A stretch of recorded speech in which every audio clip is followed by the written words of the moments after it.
2026, and it is now 6:03 p.m.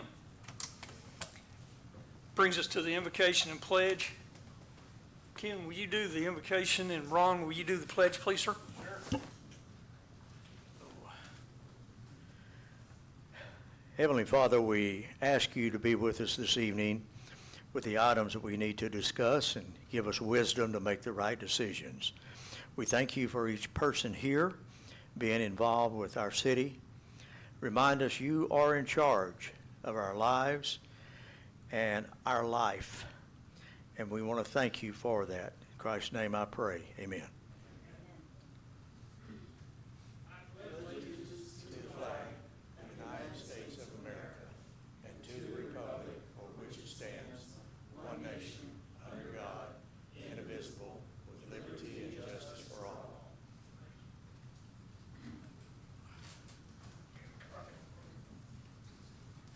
Good afternoon, Freeport.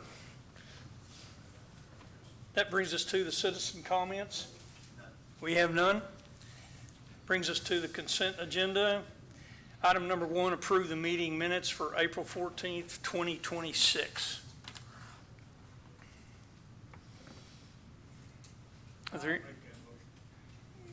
I have a motion. I'll second. Do I have a second? We have a second. Thank you, sirs. Call to vote. All those in favor say aye. Aye. All those opposed, nay. There are none. It passes unanimously. Consent agenda, approve the financials, item number 2.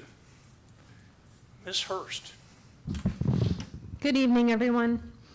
The financial report tonight is through the period ending April 30th, 2026. Sales tax was received in April for February activity. The EDC received $93,438, which was a decrease when compared to the same month last year. Currently, the EDC has received $91,677 less in sales tax when compared to the same time period last fiscal year. For the EDC Operating Fund 30, the revenues are below the total expenses by $138,141. This is mainly due to the decrease in sales tax that many municipalities across Texas are currently seeing. The overall fund balance is a little over $4.7 million. The EDC Projects Fund 31 fund balance is a little over $1.1 million. The EDC Marketing Fund 33 fund balance is $199,000. And the TERS Fund 70 fund balance is a little over $1.2 million. I really like the layout of the list she provided, so y'all can see better at a glance what you have provided, what's still outstanding, all of those things. So our goal going forward is that quarterly y'all will get that project list to really give y'all an insight to what how the projects are standing. Thank you, Ashley. You're welcome. Good job there. I saw some of that too. I think I really like it. Are there any other questions or anything? Any discussion? The financial report. Yes, on the financial report. Yeah. Looking at the revenues for last year, or the budget for this year, and the actual compared to last year's, are we behind? On the sales tax, yes. Of course, on the actual, it's just showing the first 3 months. I realize that. So your actuals for last year are showing the entire year? Right. Last year. Yes, sir. But where are we now for the next 9 months? In the column, Averaging. the FY26 actual column is through the end of the report. I may be on the wrong column. Oh. I can walk Sorry. over and show you, that's okay. Robert, did you say something? No. Oh, okay.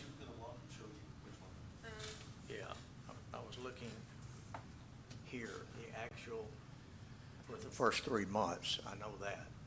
So But compared to last year's, So this column's gonna be for the whole year last year, and then this column is where we're at as of right now. okay, all right, thank you.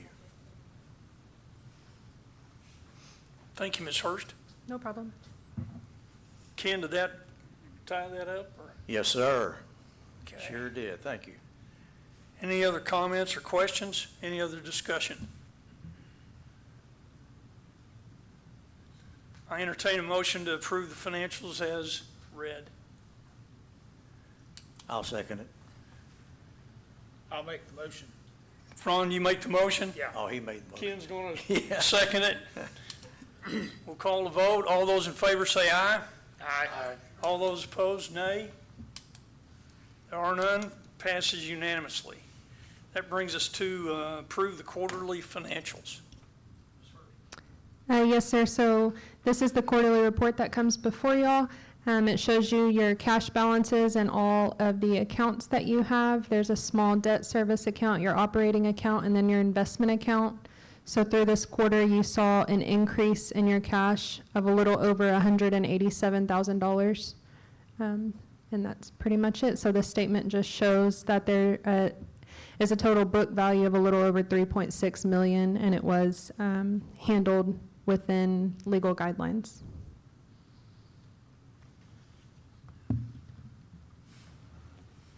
Ashley, explain to us about the investment account a little bit, if you would, please. So it's a government pool account. It's very common for municipalities. They typically have a little bit higher interest rate than your normal banks. So we try to keep the majority of y'all's cash there. Interest rates are already very low, so we try to be as take advantage of what we can, where we can. Definitely. I just wanted you to kind of clarify. Sometimes we're not real, Right. but thank you for that No problem. explanation. Any other discussion about the quarterly financials? So I'll entertain a motion to approve the quarterly financials as read. Thank you. I'll make that motion to approve. I have a motion by Mr. Bachman. Do I have a second? I'll second it. Mr. Tyner seconded it. I'll call the vote. All those in favor say aye. Aye. All those opposed, nay. There are none. It passes unanimously. Okay, that brings us to discussion and action items. Item number 1 is discuss and update the Main Street upcoming events. And one of my favorite people's coming up. Good evening. First of all, I'd like to thank you all for giving me the opportunity to come and share Main Street events. It's very important for us to do any kind of outreach, so thank you for that time.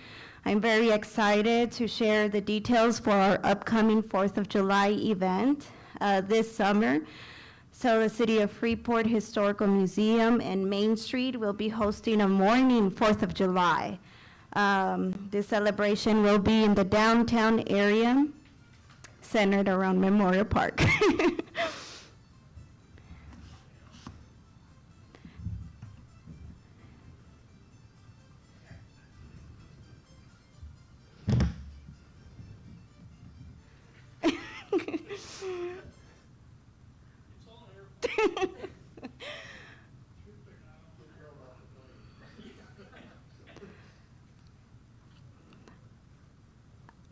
Apologize for that. Go ahead. No worries. So this 4th of July celebration is going to be a morning event in our downtown area centered around Memorial Park, usually where we host our events. So we're very excited to be celebrating America 250. Some of the activities include vendors. We're already opened that application to vendors. We will be having a bike parade. It will be a small bike parade because it's our first time actually announcing this and inviting the community to come and join it. But what we're envisioning is a patriotic bike parade in downtown. We will have daytime fireworks, and what that means, it's color bombs that go up in the air. It's a set of 24, so people will be able to see those color bombs just shoot up on the air. A DJ, we will have family activities, most patriotic contests, and a lot more. As part of the Main Street America 4-point approach, this initiative supports our ongoing efforts to drive economic vitality in our downtown Freeport, which is a plus for our businesses in our downtown. We want to bring foot traffic, so I believe Main Street works very closely in making that happen in our downtown. And I believe a flyer was shared as well. So I would ask if this event could be shared with your family and friends. And if you have any questions related to it, you can call me. And that's the one event I wanted to share with Main Street. Very good, very good. Any other questions, any comments? Very good. I'm excited about that. I love Me it. too. Yeah. I'm very excited. So explain to me what the colored bombs are. I don't, So they line up all these color bombs on an open field, and they just shoot up in the air simultaneously. I don't know if they go like in a row, and I don't know how high either. But it's pretty neat. Kind of picture it kind of like powder. You see it at gender reveals, but this is more like elevated and coordinated.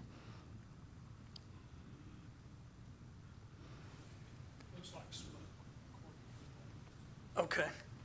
Well, that's pretty impressive. I'm excited. I can't wait to see that. Yeah. All right. Robert, we're going to go on to number 2. We can do that. Discuss and take possible action on Main Street sponsor request, Christmas tree purchase. Yes, so that's me again. So Main Street is requesting EDC board's consideration for funding assistance towards the purchase of a permanent Christmas tree for our downtown Freeport. This request follows the success of our first Christmas on Main, our tree lighting event in 2025, which brought residents and visitors to downtown. It increased foot traffic and supported local businesses, which is what we want for our downtown. We want to bring more people. All this was possible thanks to EDC sponsorship last year with our Christmas tree lease, though. So, however, as we continue building on this event into an annual tradition, Main Street believes purchasing a city-owned Christmas tree would be a strong long-term investment. It would reduce yearly rental costs, provide consistent downtown display each holiday season, and support future planning and growth of the event. So Main Street obtained 3 quotes from 2 vendors and reviewed both panel trees and tower trees. We recommend the panel tree option because it's a more cost-effective, easier to assemble, and better suited for annual municipal use. However, the tower tree option has also been included for the board consideration. If needed, I would be happy to explain the difference between the panel tree and the tower tree options. Which includes the setup, appearance, storage, and long-term maintenance considerations. So if you have questions, I can explain either or.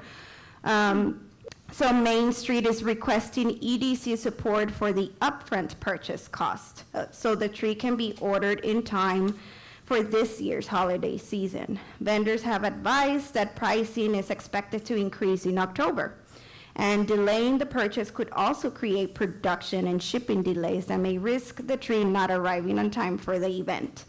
So in addition, Main Street plans to request 50% of the project costs through the city's fiscal year 2026-2027 budget, with the intent to reimburse the EDC for that portion if approved by City Council.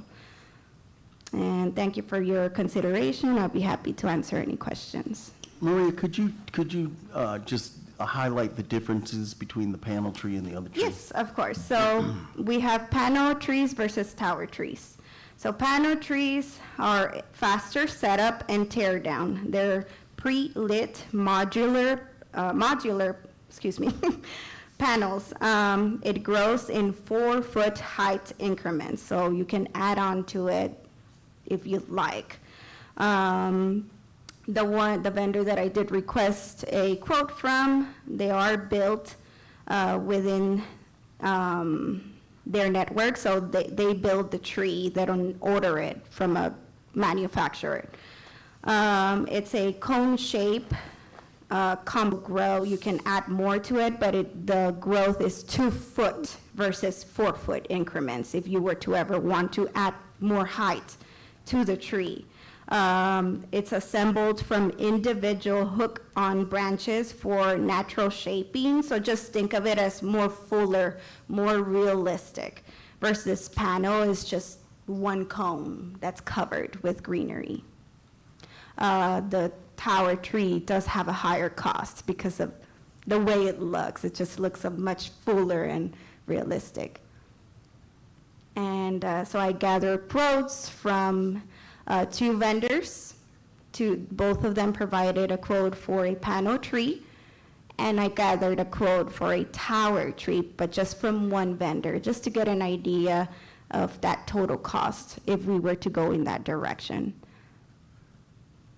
Mr. President, may I interject? I had a couple calls from board members. There was a little confusion as to why we didn't purchase the tree last year. If you recall, in September, we discussed purchasing a Christmas tree, and then, was it a deadline that? Yeah, so last year when we started considering the purchase of a tree, it was already October, so it would have been almost impossible to gather and all the necessary research we had to do to look into quotes to purchase a tree, and also look into buying ornaments. We would have had to put all that together ourselves and also get with Public Works so they can assemble the tree. So due to shortage of time, we said the best option was to lease a tree.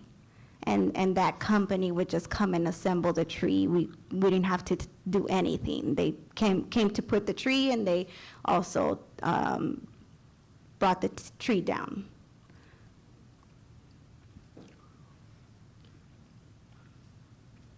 And it was mentioned at the October meeting that we were leasing the tree when we passed the measure. I was against it, but we did it. Yes. Any discussion? So,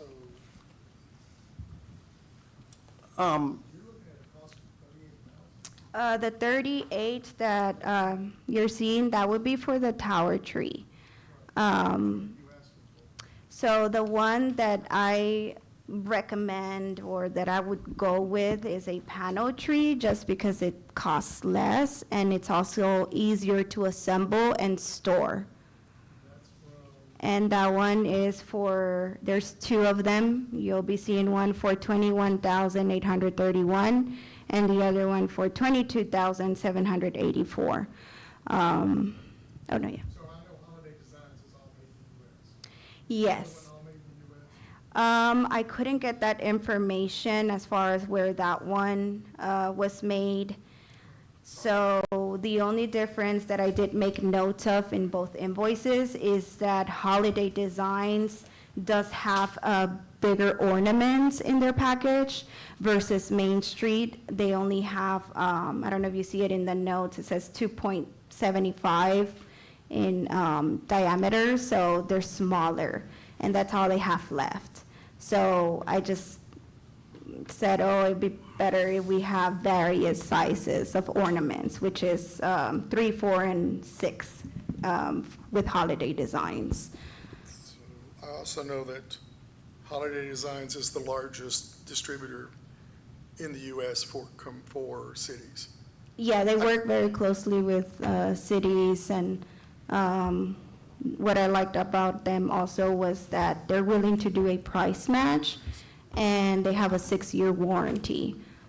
He did say that if the board had any questions, he'd be happy to answer them, and, the price match, because I did say Main Street gave us a lower estimate. Could you possibly match that? Does that guarantee cover the durability of some of these ornaments? Do they break easy? Do they replace them? For the panel trees, so what I understand with what they mean with warranty is if, like, let's say a light breaks or something, then they would be responsible, or not responsible, but we could reach out to them and request for that to be replaced. Yeah, they're replacing it. Like if it's a light bulb or something. They're actually the best in the industry. I think usually this time of year, though, how long ago did you get your quote? About a month ago. Okay, because usually this time of year is when they have their sales. Yes, he did keep saying sales, it's on sale right now, and so then I said, we can't purchase anything right now. It was originally, I was thinking for October, but we're risking if it's October, so that's why Okay, you can't do it. I was asking to see maybe the board can consider the full cost, and I can ask for 50% of that cost with the new city fiscal year budget, if approved by city council. Let me jump in there. On the holiday designs, there is a 25% discount on the estimate. They extended it through, what was it, the 29th of May? Yeah. And I talked to Dr. Kelly, last year, it was half and half, and we, although we did not purchase the tree, we leased it. There were a bunch of Christmas decorations and accoutrements, I guess you could say, that were purchased. And so what Dr. Kelly and I talked about this year, and, you know, the half and half deal again, but she could not, you know, say yes for sure. What we can do is ask it to be put in the budget, and then if it's approved by council, we'll receive the money back. And just one more thing, we talked to John Perez in the Public Works, and the Stacks. panel tree would be easier to store. Is that, am I remembering? Correct. So the panel storage would probably consist of 4 pallets, according to them. Versus tower, it will take a lot more space. Right. This one I It's a lot more beautiful, but we have to consider the storage, and so it just depends what we want, or. I used to sell them Oh, okay. to cities. That's why I have so many questions. Okay, yeah. So, just, actually, even though Holiday Designs is a little more expensive, it's actually the better company. Yeah, I've also perceived that from talking to them, and we've ordered from them before as well for the last year's large displays that we did have in our downtown.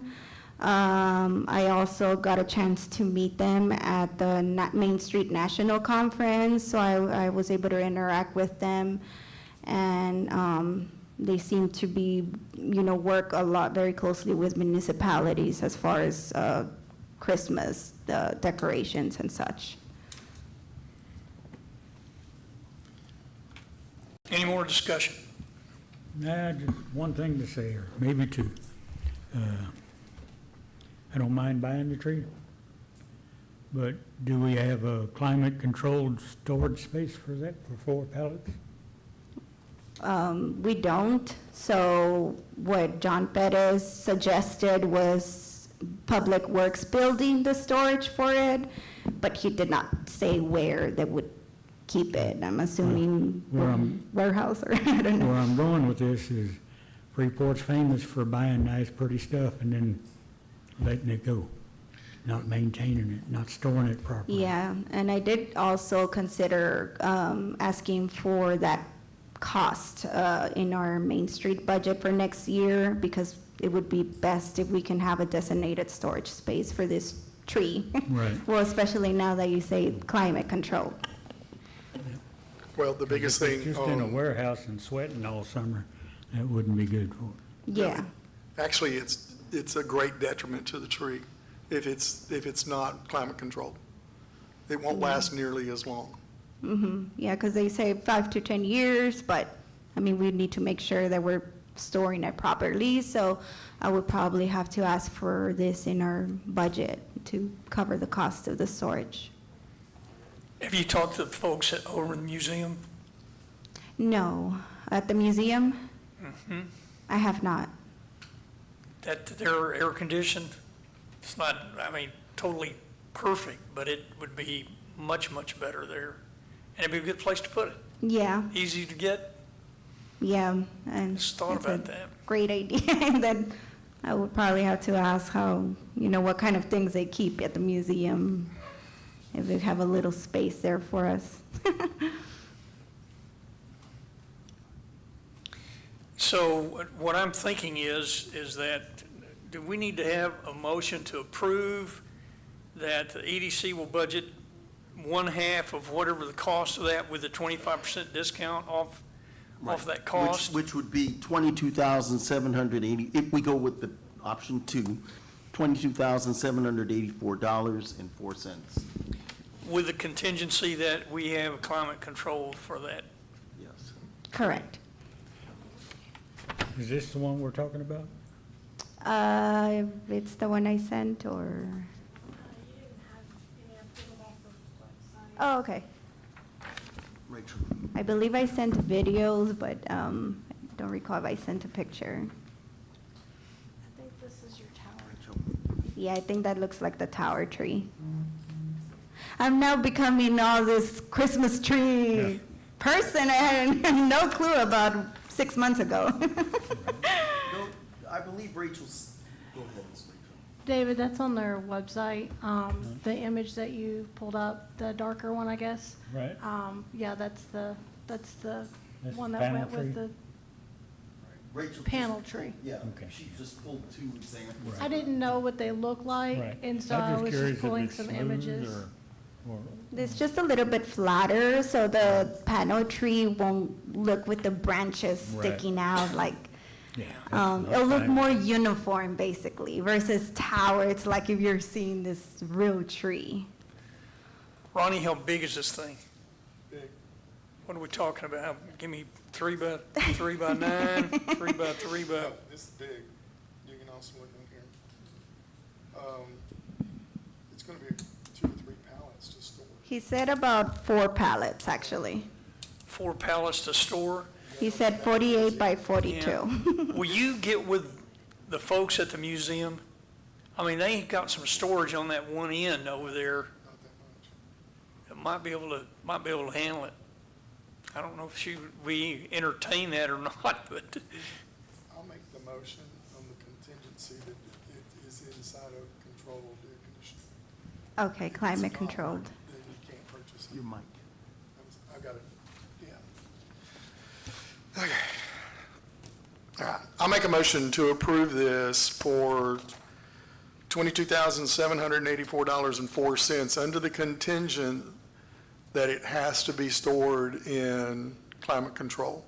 If Okay. you can't get that handled before you purchase the tree, don't purchase the tree, Okay, because it will affect the life of the tree, and we're all here to be responsible for the money we're spending. And Right, yeah. That would be a bad purchase. Also, it's for the Christmas lighting event, with the understanding the city will put half in the new city budget, and if passed, will reimburse the EDC for half. I'll second that. Discussion. I don't know, I have a question. Ronnie, I have a motion there, and then, Ron, you second that? Yes. Is there any more discussion?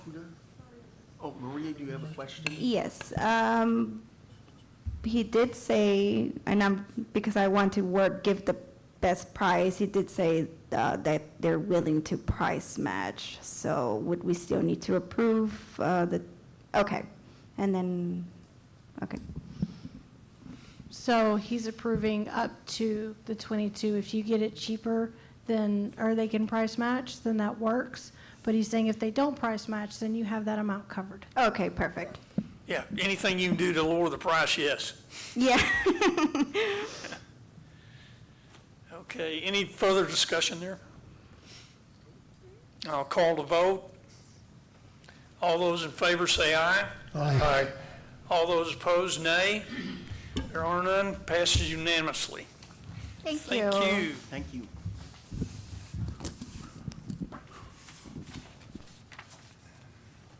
That brings us to item number 3, discuss and take possible action, business improvement grant application, Greg Flanagan and Associates. Yes, Mr. President, after the hurricane and a couple times after that, we went around and we certainly met with Greg about some damage that he had received to his building because of the hurricane. So he's here to speak to us tonight about getting a grant. Yes, I'm a firm believer in advertising. I remember when I moved into the old cleaning corral there, back in the 91, I think it was, 92, after the highway expansion was completed. I ordered a large sign from Federal Heath Signage, and when they were down with their truck and had their crane hooking it up, some people pulled in my parking lot and said, "We saw your sign," and it hadn't even been installed yet. It was still on the hook. And I've had that sign for quite a number of years. Had one, it was originally damaged, and State Farm did my insurance then. They covered it, but they no longer cover signage. But I would like to get the sign back. It's expensive, but I've made the order, and if I can get some investment from EDC to help defer some of the expense, I would be glad to accept it. Mr. President, this would fall under sign improvement, of which there's a ceiling of $3,500. The total cost of the project would be $11,965, so it would be well within that he could receive the full amount.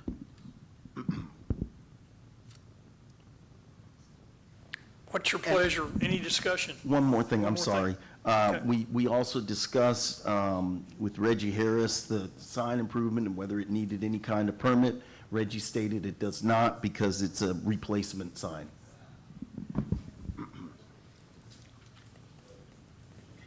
So what is the bottom line? They don't need a permit, and the total cost of the project is $11,965. The EDC sign improvement category allows for up to $3,500 for signage improvements. Okay. And this is going where? 1101 North Brazosport Boulevard. Okay, thanks.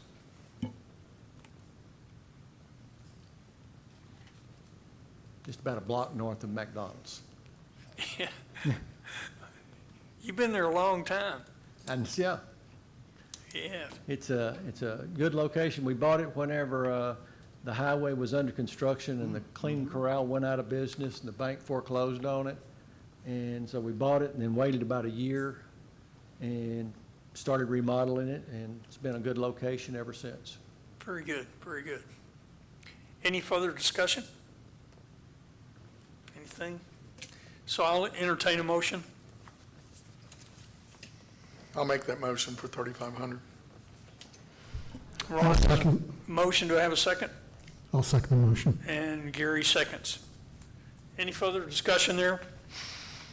I call the vote. All those in favor say aye. Aye. All those opposed, nay. Passes unanimously. I guess, and a clarification would be the 3,500, right, Robert? Yes, sir. Gentlemen, I appreciate your investment.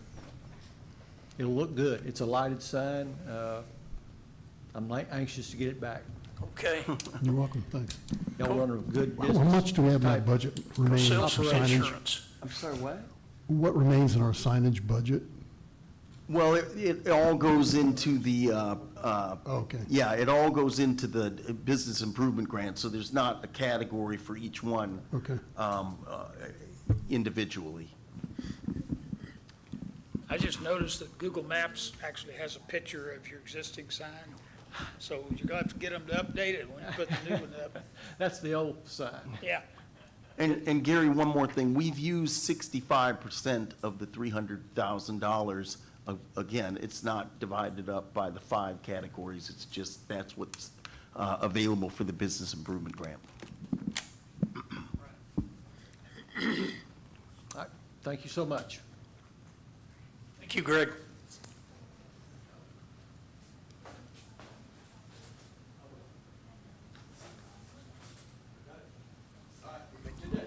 Thank you. Appreciate you. Did they get the letter from Reggie? That brings us to item number 4 on discussion and action items. Discuss and take possible action, business improvement grant application, High Tide Laundromat and Services. And Mr. President, we have our friend Elisa to present to the board. We're really proud of this one. As a matter of fact, if you notice, we got that to you tonight, but it's on your desk. Reggie Harris had written a note. All permits, the required permits have been obtained, but he also wrote a note on the fabulous historic preservation project that this is, because she'll tell you more, but she's really trying to restore the elements, the historic elements that still remain on the property. Good evening. Thank you for the opportunity to come and share with you guys my dream and my project of bringing a brand-new laundromat to Freeport, Texas. And how I came about this, well, I can only say it was just the good Lord, because I wasn't even sure why I bought that piece of property. But I knew I wanted to do something.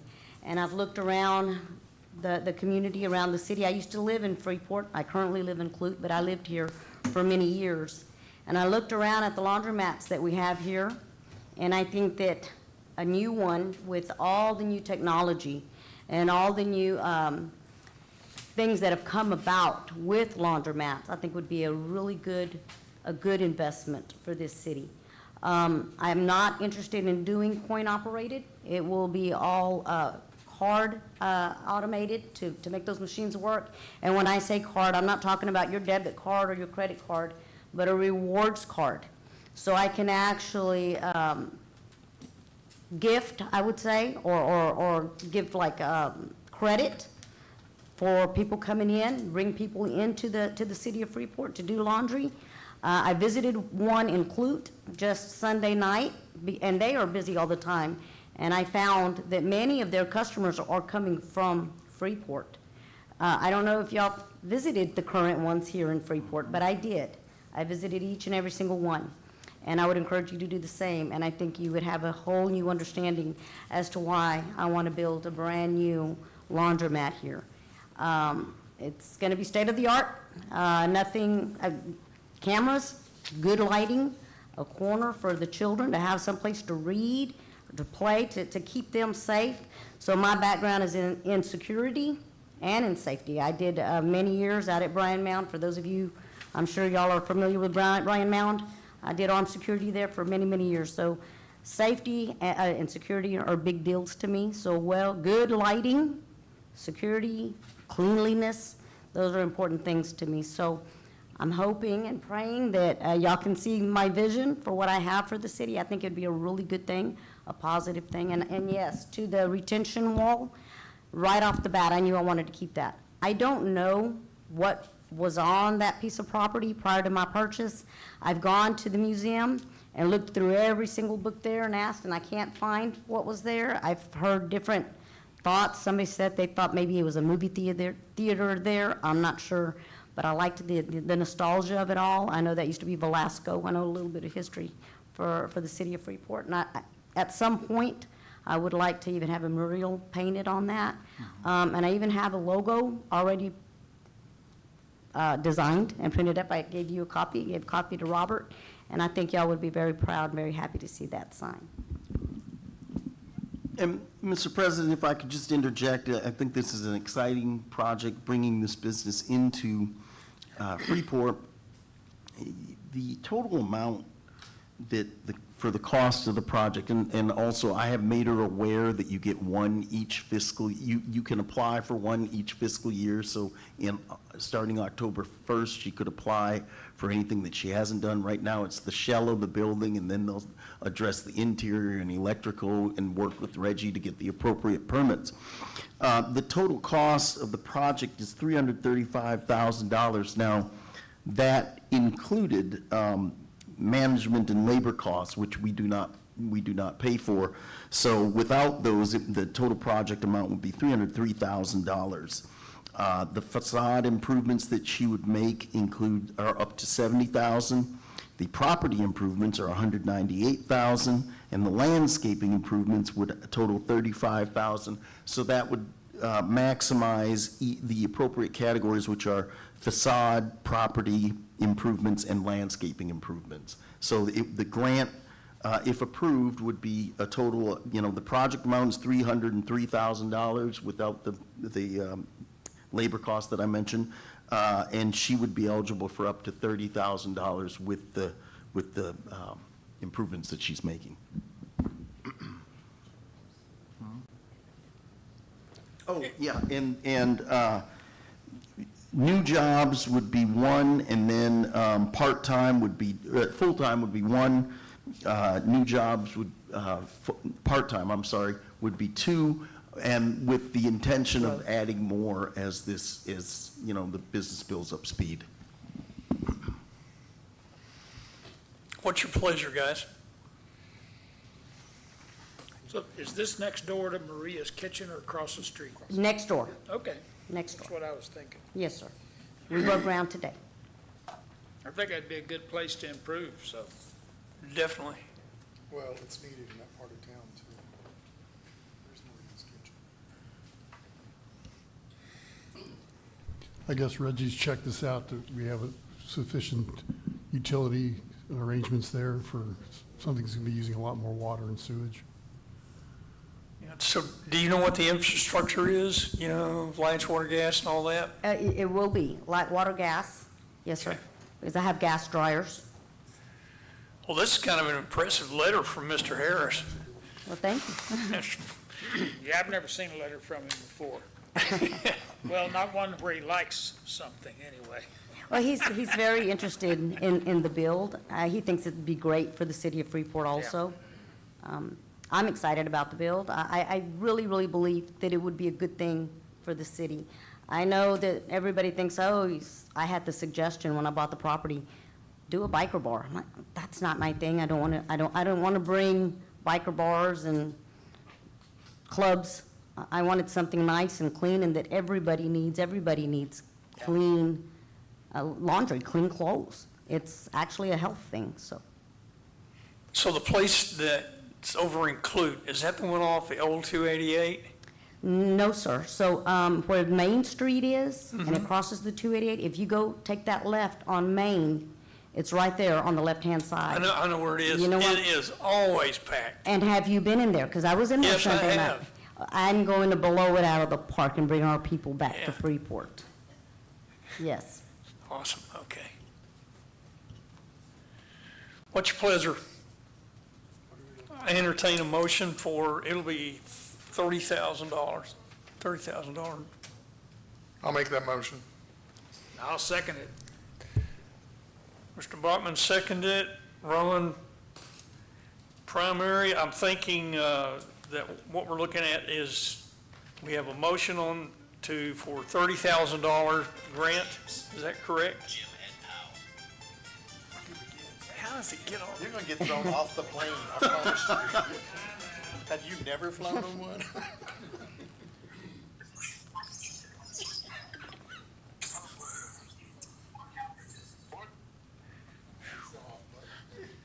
Lord have mercy.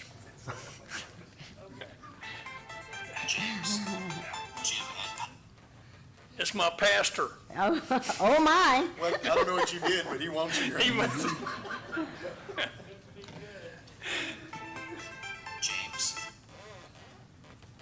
Jim Ed, can I call you back? Thanks, bye.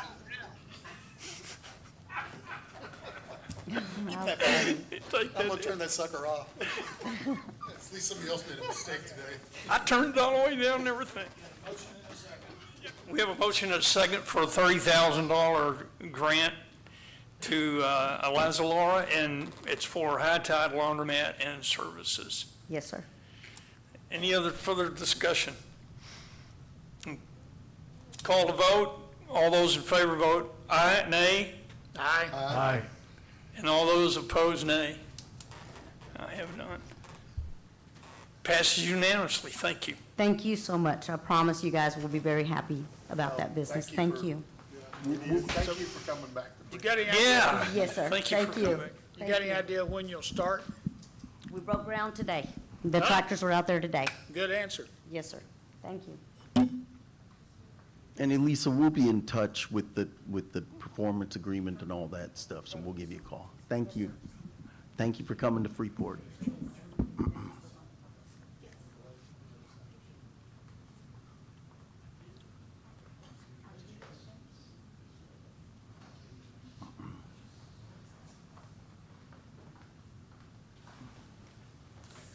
Apologize for that interruption. That's okay.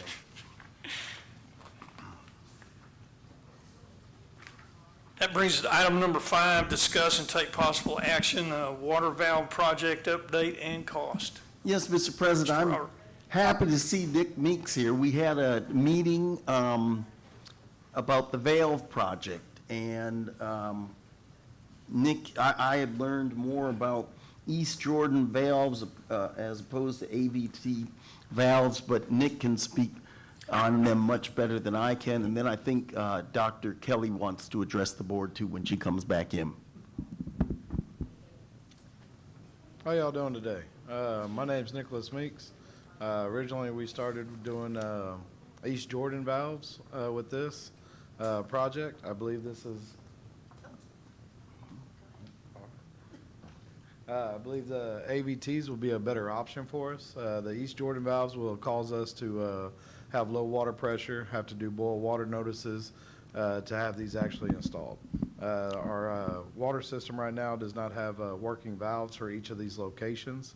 Hopefully these valves will go into place and allow us to keep water to the businesses when we do have emergency situations where we'll need to shut down water. The AVTs are, they go in on a hot line. They cut in while the water is live. The pressure will stay up. They do need to shut the valve momentarily, but we do operate mainly on a loop system here in Freeport, so we should not lose water pressure at any of the commercial businesses.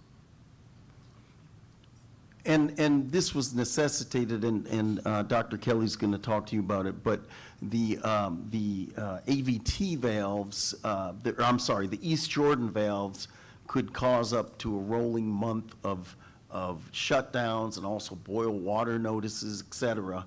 And the AVT valves, the whole project, I think it was said that it could be done in 2 weeks. Is that correct, Nick? Am I remembering that correctly? We just installed 19 for the city of Freeport, and those 19 went in very well. We had about a week and a half those went in. Okay. Dr. Kelly? Quick question, real quick. The ADT valve, is it boot? You're going to cut and put the boot on one end and shut the valve off and then tie in the other end, is that correct? No, sir. These actually go on a what we call a rolling gasket. Okay. They are set on the pipe about a, give or take about almost a 300-degree cut is made on the pipe while the water is live. And this actually keeps the water flowing the entire time. Once the full valve is assembled with the what we call a bonnet that hosts the gate valve inside, Okay. all that will be attached, and then that would be an actual valve. These do allow us to work on them in the future as well. The bonnet can be removed, replaced, and all that with the water live. Okay, so they are gate valves, got the bonnet on them, I got it. Yes, Thank very you. much so. Appreciate it. Sorry, Ms. Kelly. Oh, that's fine. I just wanted to let you know that I'm incredibly sensitive to the business community needs. When some valves were being replaced when I first got here, it shut down a large daycare center. There was no warning. It wasn't even near them, so we didn't realize it was going to impact them. That's children that, you know, have no running water, they have no bathrooms. And then if you look at our restaurants that would be impacted with boil water notices, it's just not a feasible option. So when I heard about this, I talked with Mr. Johnson about bringing this forward to see how we could pay for it and not negatively impact the business community while we're significantly improving our water infrastructure. If I may just say, if you recall, the first approval of $209,127 was done at the October meeting, October 14th, 2025. The second approval was done last month on the 14th. It was a $10,000, and that was so they could work at night. Is that still included, that they need to work at night if we? They do not, so that 10,000, I believe, could be attributed to the 80 Right. plus thousand.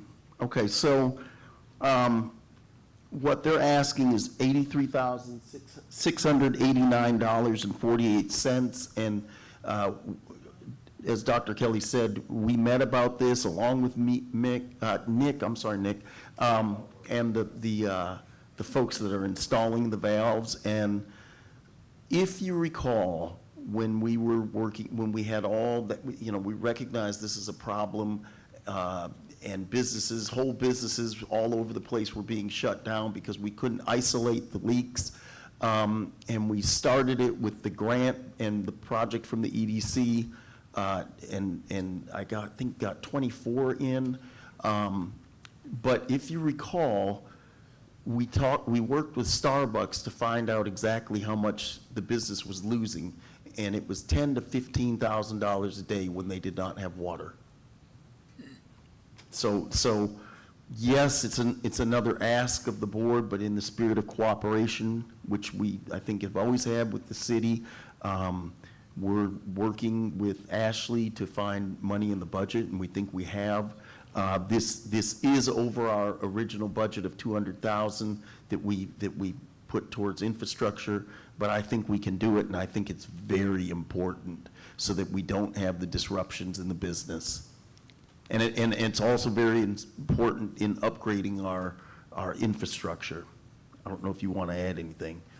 Okay. So this gives us the ability to isolate, so it keeps businesses running. And that is the main purpose. And these ADT valves are pretty good valves. Yes, sir. This is your second best option. Mueller will run the show on these valves, but you're looking at about $25,000 to $30,000 a valve when we go to Mueller Vista valves. So AVT would be your second best choice. These valves will be installed in between about Avenue A to Victoria, mainly focused on the commercial district on the north side. Okay. I know that you've had thoughts about where you're putting these isolation valves, and you guys have got a good game plan going on with that, because that's pretty important, right? Yes, sir. Map has already been made. Each area has already been picked out, all the good stuff. Yes, sir. Very good. They might move over 5-10 feet, try to keep grass or out of concrete or asphalt if possible, but they'll have to go where they need to go. Okay. Folks, if I can interject, I'm mistaken. In the letter that we received on April 1st, AVT valve substitution would necessitate night work pricing, so that $10,000 would still be on the table. Yeah. Any more discussion? I just want to mention that this is something that really needs to be done. I mean, you think these things shut down, you don't think about just individual businesses, but the city makes taxes off this stuff too. And so, and people, they'll go somewhere else to get their Starbucks, and then they'll not come back here, just, or whatever service they were looking for. So this is like critical infrastructure. I'm 100% behind it. Yeah, and I like to do things right the first time when I can. Unless I'm getting ready to sell it to you.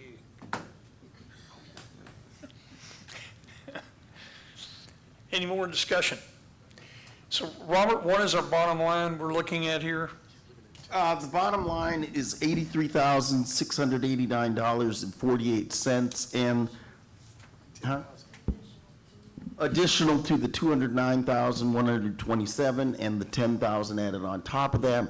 Also, the project does not fit nicely in the TERS district, so and plus we've got other options for the TERS, so I think that's why they're coming to the EDC. And it would just be a headache to try and say, well, let's divide this up between TERS and EDC and see. That would take a long time, and we need to get moving.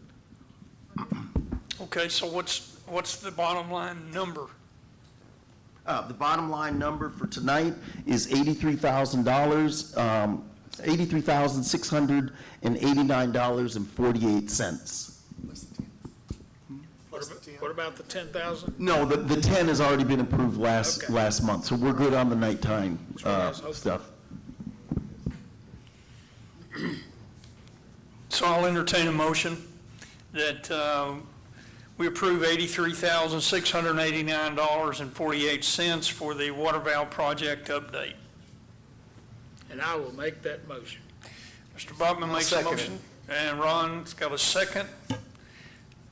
Any further discussion?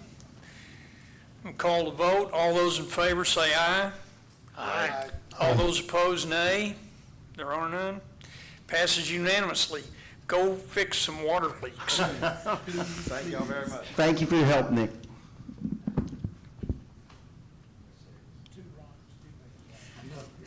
Brings us to item number 6, discuss and take possible action, purchase of digital sign to replace temporary sign. Yes, Mr. President, Rachel, Toby, I'm sorry, come on up. Rachel's been working with Toby on this project, and Toby's here to tell us about it tonight. So following, Dr. Clay had done that survey and pushing for a lot of infrastructure upgrades because a lot of our residents are aiming for that direction. And something I've been looking at since I've been here, and she noticed, and it was a big item for her as well, is just that old marquee we have on the side of the road, and it just has that temporary sign in front of it like a road closure or something, and then we just use that for all of our events. And so in that direction, I reached out to Lake Jackson, to their Civic Center manager, Miss Mallory Doyle, and she actually said they worked with a company, 40 Signworks, in conjunction with a South Dakota company called Daktronics. Daktronics actually is, and they mentioned to me too, that they do all their parts in the United States, they don't overseas anything, they assemble all the electronics and they ship it with a warranty. She said they've had it for 5 years, and the only issue they ever had was covered by a warranty. They sent us, so they worked with 40 Signworks here to come up with some proposals for what they could do for our sign, including takedown. That existing location does have working electricity, so we wouldn't have to run any, other than inspecting it to make sure it's, it's putting out what it needs to and it's safe. And I actually had looked into our ordinances specifically, so while there are ordinances in our city charter that prohibit digital signage, basically blanket and whole, we have a subsection E, which covers exclusions to that, and one of those is a marquee sign operated and located on city right-of-way advertising events occurring in the city. So we actually specifically have an exclusion for this specific thing. And also talked to Mr. Harris, our building inspector, building official is what he's, talked to Mr. Harris about making sure that everything would be permitted and everything would be up to code, obviously. So the main thing, right now we have, and we've stressed to them as well with the whole wayfinding not to go forward with any, like, this is just, they put some letters on there essentially. This isn't what it's going to look like as far as lettering, since we will possibly be going with a vastly different direction with city logos and imagery. But they sent us 2 different options, and most of the feedback we've gotten so far is that most people tend to go for option 1 as being more preferable. I think if we pick a specific option, we can get a better idea of pricing because it'd be a different shape and materials and whatnot. So you should have copies in front of you. Based on my estimates on material and sizing, we're probably looking between 60 and 80,000. That could be really conservative, depends on what, labor. The sign itself does not need a network connection. It would be built with a cellular connection, so we wouldn't have to run anything specific to like a building as far as like a point-to-point sending the signals to it. And that also it gives a fair level of protection against cybersecurity incidents about someone trying to like hack the sign or do something to it as well. So, but yeah, that's mostly what I've got so far, is that we've started the wheels in motion to try and see if we can get something like this to happen, since it is quite a sore sight on the road there. We don't have a price to present tonight, just an estimate, because we're waiting on the wayfinding survey to be completed. That will close at the end of this month, And then we'll be making steps to get that completed, hopefully before August. And so with that being said, we won't be able to present to them the ideas until after it's voted on by council. If we're gonna rebrand or not, that's still up in the air. But, you know, with this, they're showing what they can do, and we have a contractor that's saying, okay, you give us what you need to put on there, and we'll get it done for you. My initial thought with Toby was to say about 60, but again, I don't know what the full price is, so if we want to table this for, until we can actually get a price, then, you know, that's perfectly fine. We just wanted to get it on there to say this year we want to fund getting that replaced. And if I may, sorry, What was your roundabout? I initially said 60,000. Toby did some estimates, just kind of looking around. He said between 60 to 80,000 on it. Again, it just depends on the design, colors, things like that. So it could be more, it could be less. So that's why I'm saying, like, we might need to table this until we get more accurate numbers. We just wanted to present it to the board as a possibility of getting it replaced. I've said that since I Yes, got on this I mean, board. this is your Since issue. I got on this board, I said, when we gonna get rid of the Yep. crappy sign that looked like we're Yeah, poor? yeah. And have a road sign out there the rest of our life. and obviously it's not going to say, welcome to Freeport. We're already in Freeport at that point, so it'll say, It's crappy looking. yes. How do you really feel about it, Ron? I've been pissed since I And- moved to Freeport 8 years ago. And I would just say, as Toby pointed out, it does obey all the ordinances that we have, the ordinance that we have, and it's not, you know, in historic downtowns, LED lighting can be problematic, so, but this is not there. And it would certainly be within the guidelines of all applicable traffic laws, so it's not blinding people as they go down the road.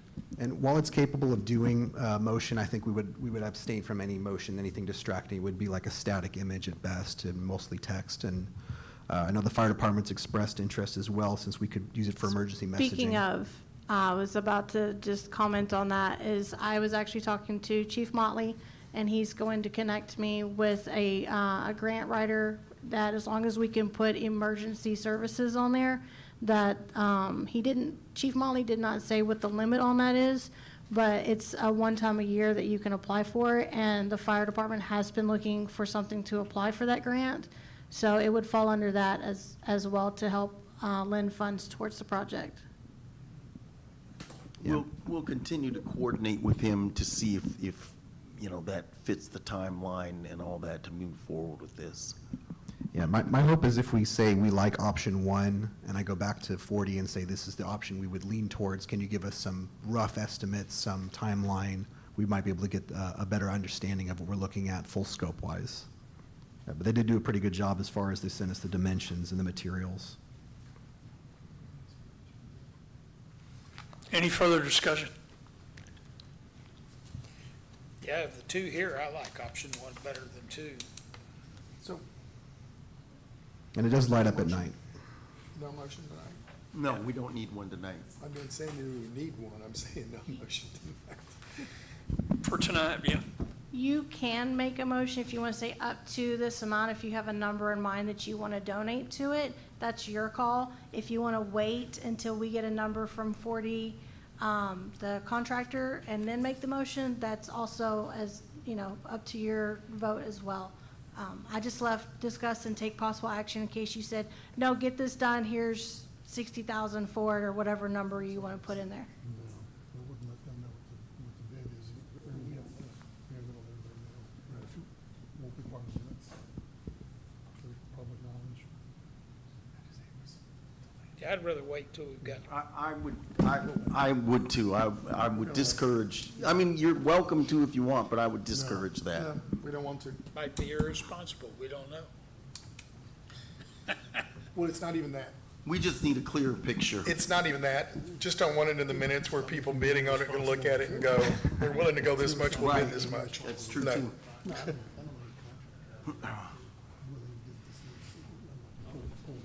but come back with one quick. Absolutely, yeah, I'm no. sick of this thing. No, it actually was one of the first, it's like, why do we not have a working marquee in That's the city? exactly what I said when I got on this board. The first thing I asked him was find out what it's gonna take to fix it. Yeah. It's true. Toby, thank you for everything. No worries. And, Get us some numbers, get back with us. and I'll give a shout out to Rachel as well. She's been fantastic to work with as far as, and the EDC as a whole. Oh, not me, Toby? The EDC as a whole. Rachel and Robert have been fantastic. workers. I have been way in the background on this, so I thank both of you. So, I would just like to say thank you to you. You're always up here to help us. These stupid things never work half the time. You always take care of us, and no one ever says it. I know you do a lot, a whole lot. Yeah, you do. But no one ever tells you how much we actually appreciate it. Appreciate it, thank you. So I just want to say it. Well done. Well put, Ron. Okay, it brings us to item number 7. Ms. Hurst, discuss and update FY 2026 through 2027 budget. Actually, this was me. It's you. Yes. So the reason why it's on here is we're getting to where we're going to start talking more and more about the budget. Approvals will be coming up in the next couple of meetings. And so I wanted to take a moment to list a couple of items that we are going to have as far as special projects or focus projects, things like that, and wanted to get some direction from the board. So one of the things that we are focusing on because of the survey that the city put out is infrastructure, infrastructure, infrastructure. Last year we put $200,000 towards it. We're looking to double that amount. And again, I will have more numbers, but just a list of, again, projects, still continuing with wayfinding, getting signage that's outside of the cost that we've already spent. I also have, lost my notes. No, I already said wayfinding. The business improvement grant, continuing to do the 300,000, especially with prices having gone up. We are going to be looking at revamping the business improvement grant and possibly increasing those numbers. So so there's projects like that that are going on, and I just wanted some direction from the board. If there was anything in particular that you were looking at that you wanted us to focus on before I finalize presentation. And also, if I may add, as Rachel was mentioning, we've talked and considered, and even at the city council, I think the $300,000 a year is working. I'm not anxious to go back to the 150. I don't think it's enough, and people are struggling right now. I also think the city did a survey, and infrastructure was one of the #1 things. I'll say this, we may, this year we did 200,000. I'd like to see us double that. We may need to reach in reserve to do that, but I think it's warranted given the public demand and need for it as far as attracting businesses and things like that. And again, we'll be working on the categories within the business improvement grant to, get maximum effectiveness from that. I think staying at the 300,000 is great, would be great, and then changing things up to accommodate the need that we see out there, perhaps raising grant categories and things like that. Rachel, is this the same presentation that I've seen? No, the presentation that you're talking about is what we've done so far this year. Okay. And that is current as of March. So this is for the next fiscal year whenever, I guess a common thing would be like a line item under special projects. Got it. So that this way, whenever, instead of just coming out and saying, oh, I'm going to spend $100,000, and people go, well, what did you spend it on? Well, I spent it on infrastructure, spent it on, so it's a line item within that. And if you have found any, trust me, we've got plenty to assign to the budget, but if there's something that your heart was really set on that you felt was missed this year or anything like that, and you wanted us to look in that direction, then this would be the time to say it so I can assign that into our budget. I have a question. On our reimbursement on signs, can we increase it for new? That's one of the things that I absolutely think it's too small. And can we increase it for new businesses?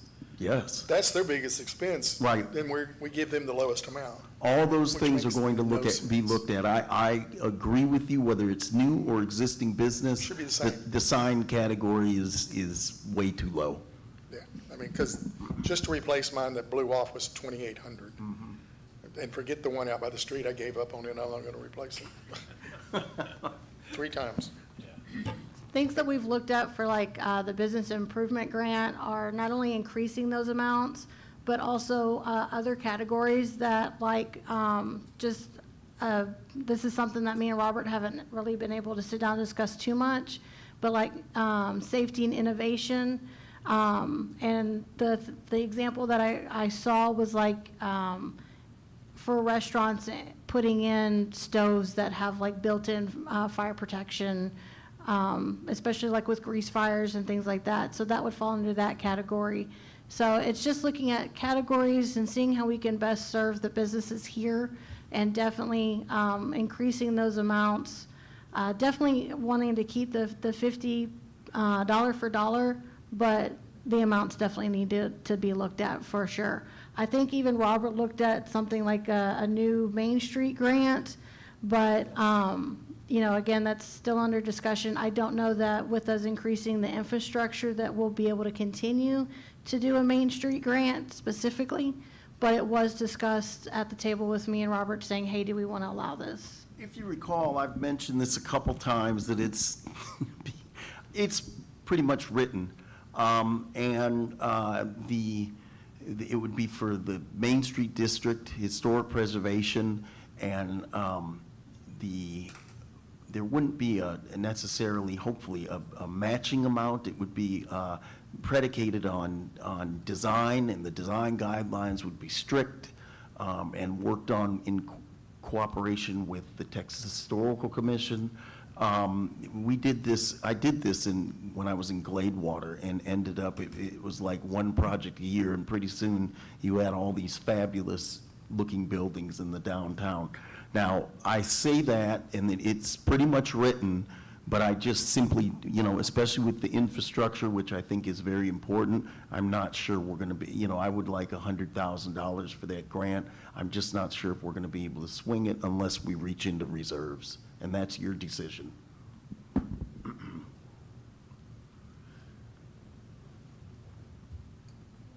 Ronnie?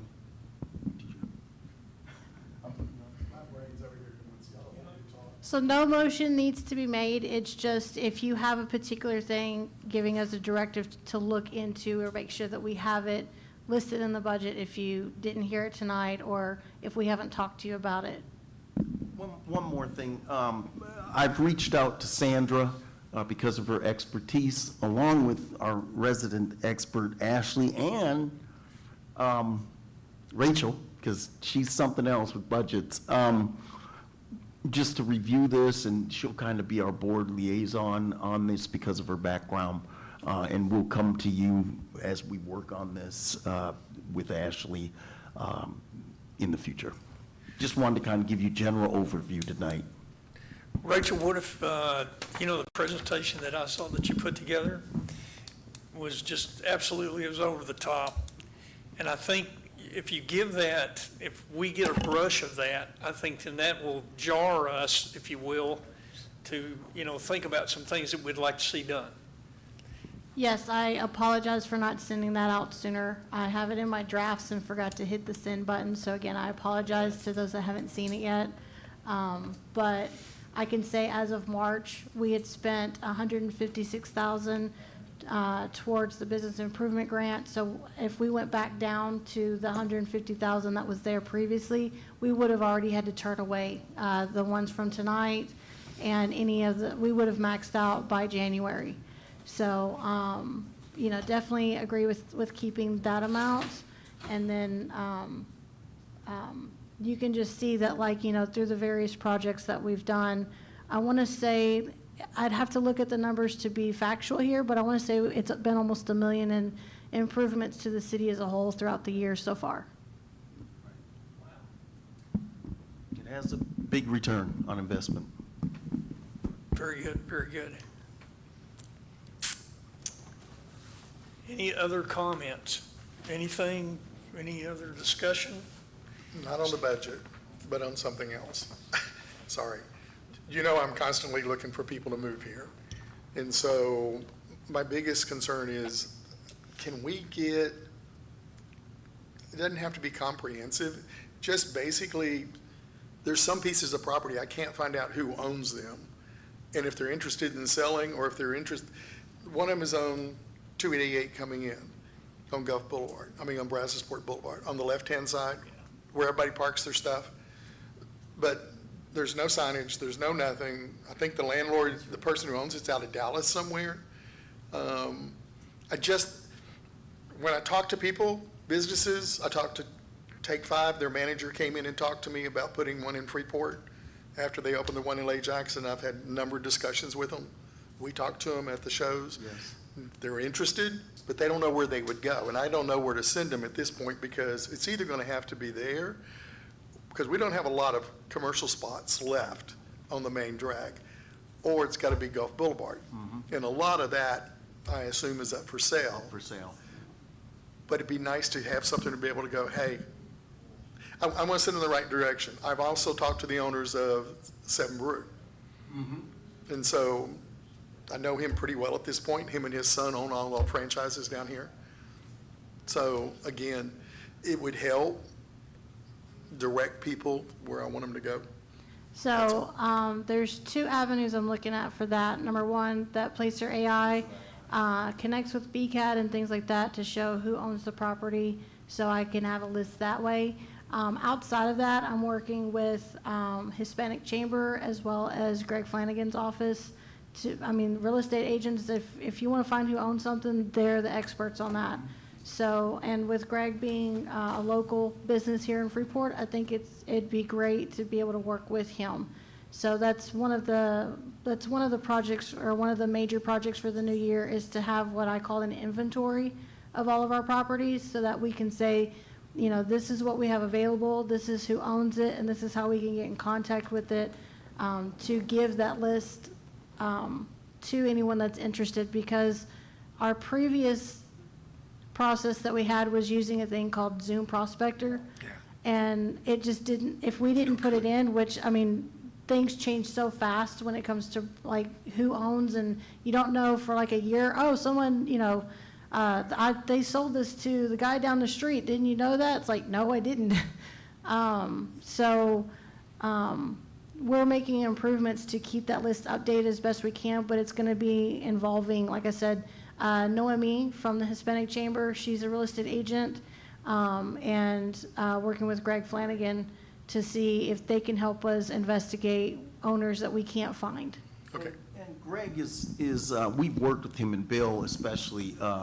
We've had meetings with them at the office. They're our go-to people. They've been very good to us and cooperative. Of course, it's mutually beneficial.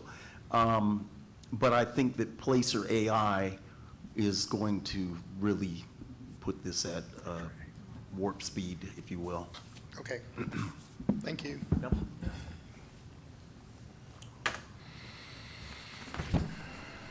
Any more discussion? Rachel, I don't think we're going to entertain a motion for anything. That brings us to board and executive director comments. Okay, thank you, Mr. President. How many watched the meeting last night, the council meeting? Is that everybody? You were at it. You didn't watch it. Okay. I just You were wanted too.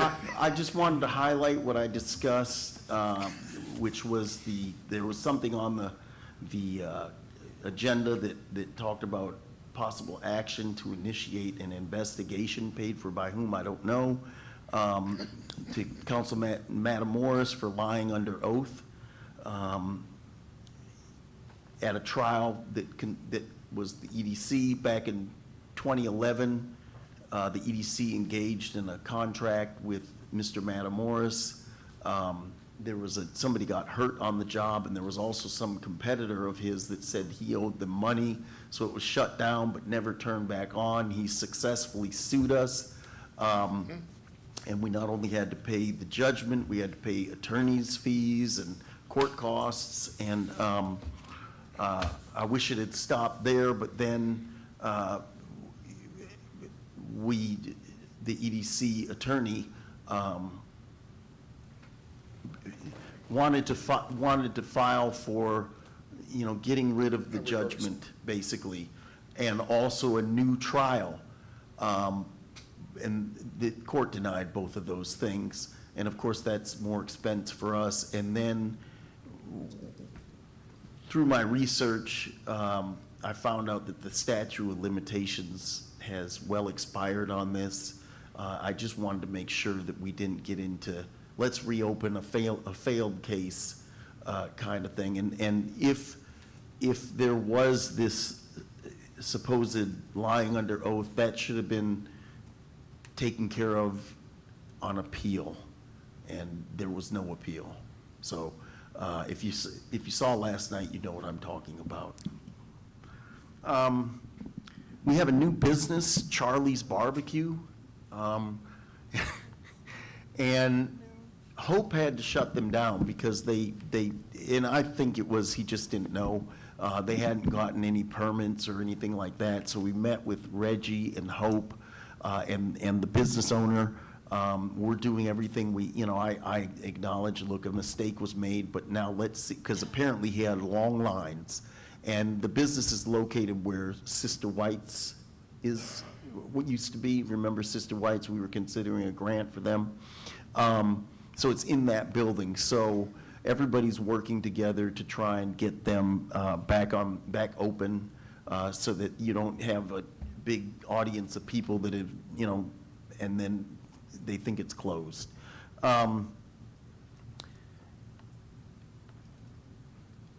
Also, we've got an original rental from Surfside that moved here, and a light industrial, I won't call the names, but a light industrial equipment rentals is going to move here. We're in negotiations with them. And James Wood and Kathy Reagan are still looking for two different buildings. James had expressed, the problem with the house on stilts is there's no elevator. So he had said, what if it's a private office? And I said, well, and studio for him. I said we could look at that. So that may come up as discussions go forward. Also last night, thank you to Dr. Kelly and the mayor. They took, the council voted to move forward with a lease agreement at Antonelli's with the snow cone business. So that should be moving forward. Did I miss anything? No, okay. We're working with the city engineer on 210, those beams that are holding up the wall. And Lance had told me there was a study done on that, and that it's two separate walls and it's safe to come down. Certainly Gardner thinks the same. And I asked Dr. Kelly for that because Lance never gave me the report. And I'm not sure if there's another one, but Dr. Kelly sent me one. But that report, although it mentioned 208, it was concerning the wall at 206, and whether that was going to fall down. So I'm going to go back and recircle. I've called the engineer that produced the report, to say, hey, do you have one on 208 and I'm sorry, the building at 210 and that wall 208/210? And if not, we'll probably say, hey, we need a report before we take those beams down. But everybody that I've spoken to, with the exception of James Turbeville, has said those are independent. You can probably take the whole wall down and it won't affect anything. But again, I want to be extra sure. We're working with Centerpoint. We'll probably have a TERS meeting next month. CenterPoint surprised me when they said, well, we were talking to the engineer and she said, just let me know when the bid process starts, which implies that we're gonna pay for it. And so I talked to Dr. Kelly about it and got with Reggie to look and see if they've ever pulled a permit for the project, which would be rare. I mean, how often do you pull permits to put up electrical lines? But from what we found, there was none. And in my estimation, it should be them that pay to, we're providing you with customers for your service and you're providing the lines to deliver that service. So we're in discussions with them about that, but that's my position. I don't think, and I think Dr. Kelly would agree that the EDC or the city should pay for that. I already talked about the TERS meeting. Also, Tom Pearson, Ken called me on Friday, and I think, Ken, tell me if I'm remembering this correctly, Tom was worried that it wasn't on the agenda, it was too late to put it on the agenda, and I think he was worried that you needed some lead-up time, and I said, no, we can put it on the June agenda, and if the board passes it, it's for the fireworks, for the fishing fiesta, I'm sorry. Yeah, Tom's with the Lions Club, and it would be for the fireworks at the fishing fiesta, which we pay for every year. So I said that wouldn't be a problem, and somebody else from the Lions Club called me today, and I told her the same thing, that we'll be discussing it. Just get us the estimate. ICSC will be going on Sunday through Thursday,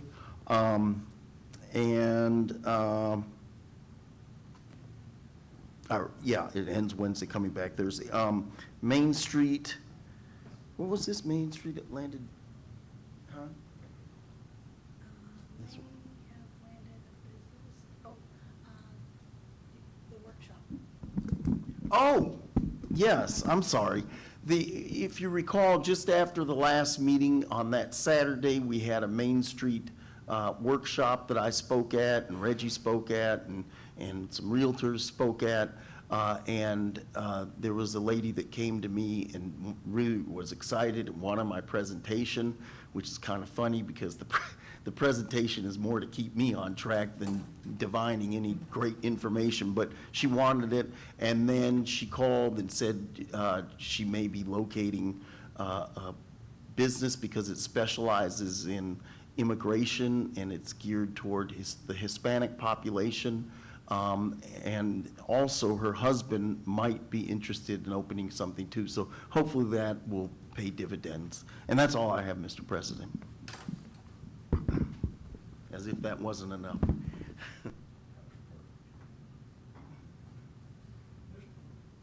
Mr. McGinty.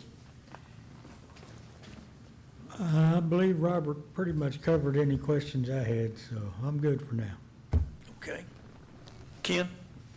Well, it looks like we have a lot going on from the first of the year, and everything looks good as far as making right decisions, and I'm glad we're doing this for the city. It seems like our group is pushing and wanting to do the best that we can, and we're all involved in that, so I'm very pleased. Ronnie? So just to let y'all know, I've been working with a barbecue restaurant that is coming to town. I've been helping him get his lease done with one of the landlords here in Freeport. They just need a little work done, and he's ready to open. So that one's done, and I've got another business I'm working. Don't come in my store. I'm going to talk to you into moving to Freeport. So.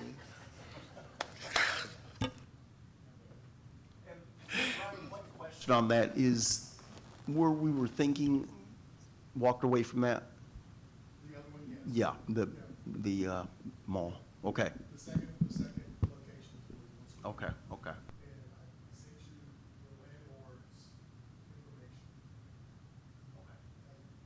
Yes, texted. Okay. They need to do some inside work, right? Right, okay. Not the typical barbecue guy. He was 5th at Houston Livestock Show and Rodeo overall. He was 11th in San Antonio the next weekend, and he's catered stuff for me and the chamber. Everyone has said best barbecue they've ever had in their life. But he's a caterer also, so he wants to work. He already does stuff for the plants, and he has a catering truck, and he's already got a permit for Freeport, so he's ready. We're open for business. Me too.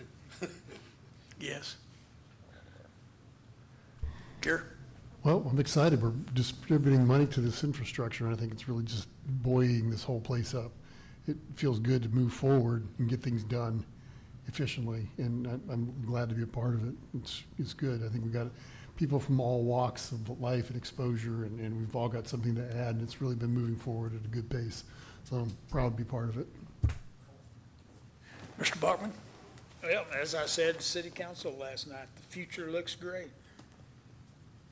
So just tried to hang on and keep up with it.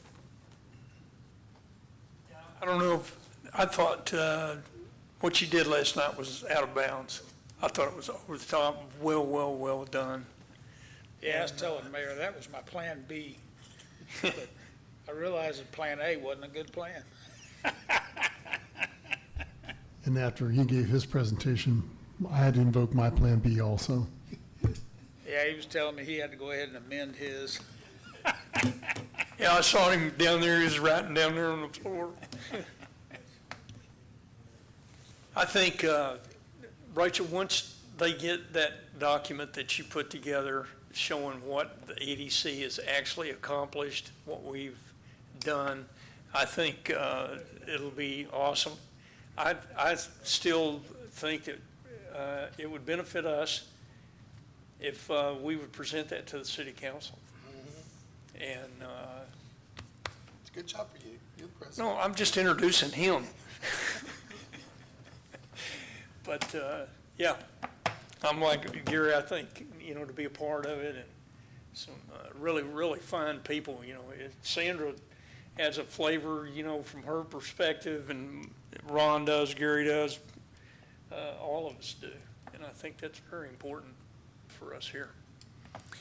Anything else?